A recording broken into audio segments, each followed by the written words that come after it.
over 50 years ago, Angeline started out as a class of 6 students in a church basement over in Cary, the Lutheran church, and it was an experiment. And the folks there had a suspicion that children with developmental disabilities, mental retardation, could learn. And they had to convince a small group of parents that that was going to be possible. And so we fast forward over 50 years later, and Angeline School and Industries is serving nearly 200 children and adults with developmental disabilities each year out at our location on County Road 44 here in Upper Sandusky, and all throughout the community, really. We've got folks who are in community employment, and we serve children who are infants, just coming, getting referred to us from Children's Hospital, where they're suspected to have a developmental delay early on, all the way through retirement age. So we have a lifespan continuum of services that we provide to folks, and you'll see on the placemats at your tables, we have a little snapshot of each age group and program that we're privileged to serve. So I would also point to the calendar of events that's on the placemat. We've been celebrating this month, and it kind of spills over into April also, Developmental Disabilities Awareness Month. And so we've been hard at work trying to put together a nice calendar of events for this month. And we have 2 primary events coming up very soon. And the first being on Thursday, April 8th, next Thursday at the Upper Sandusky High School.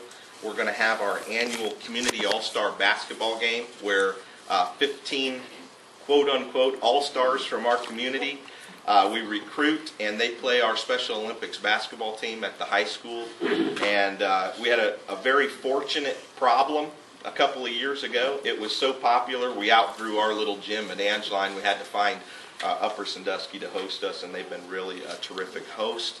And so we get hundreds and hundreds of folks. There's absolutely no admission. Just come on out and have fun, and it's in celebration of Developmental Disabilities Awareness Month.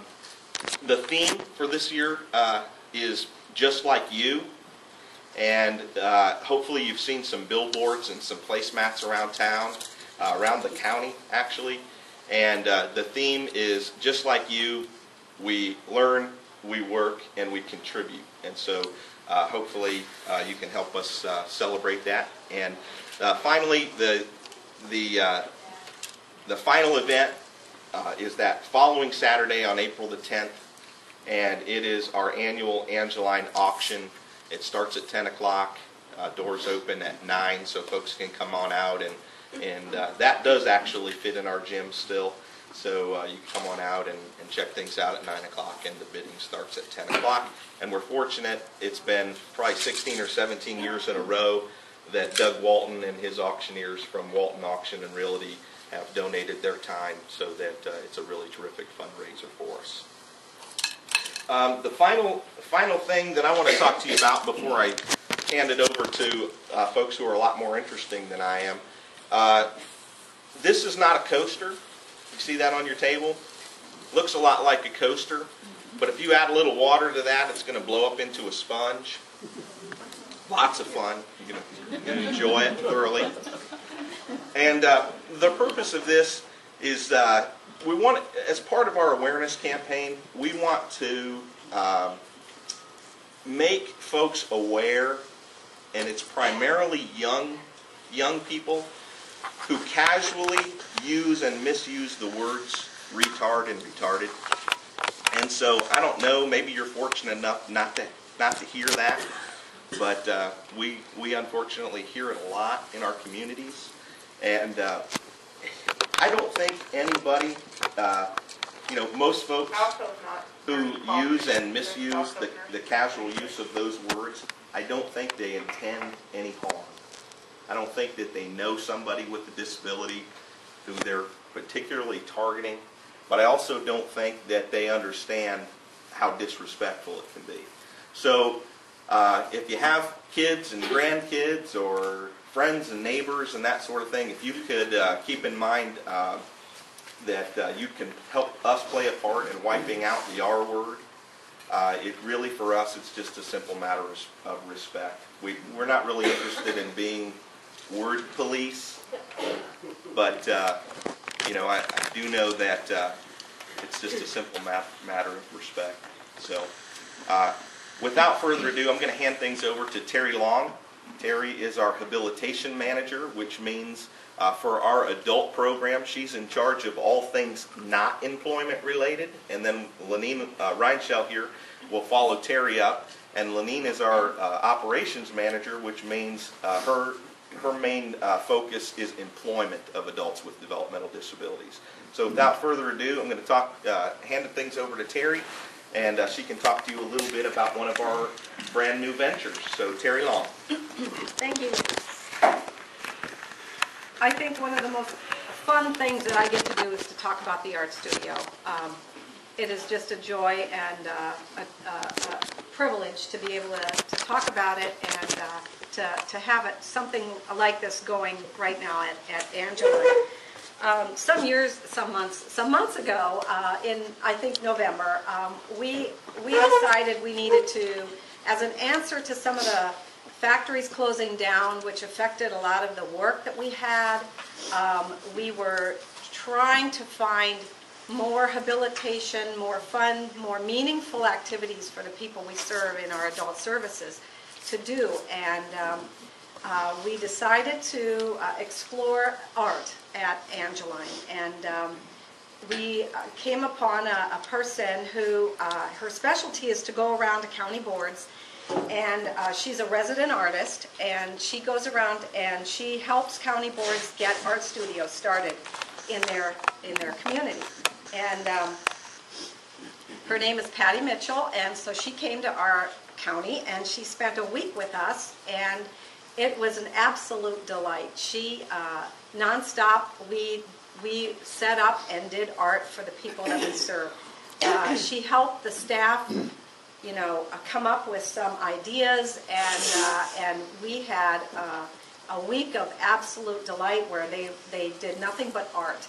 And so when she left us with a PowerPoint presentation that we were able to now take to the community and share with you. So that's what this PowerPoint is all about. It started with drawing.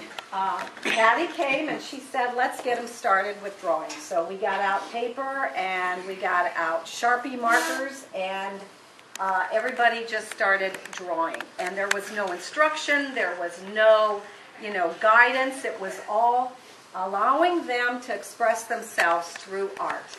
And Ron here had a passion for faces, so he decided he was going to draw people and faces. Dina made a sketch, and it did turn into something which I will share with you. It was a long process of how her sketch came to be the quilt that we have up here, and I'll explain that as we go along. This is James in the background, and James loves bowling. He has two passions, bowling and Cedar Point. So he decided to make some bowling theme pictures. In the process of drawing, we had a few interesting things that came out of it. We had a drawing that was a little bit, it ended up looking a little risque, and they were laughing about it and just joking around about some of the things that the individuals were expressing and coming up with. This is one of our clients that we serve decided, she suggested, can I trace a picture of myself? So we got out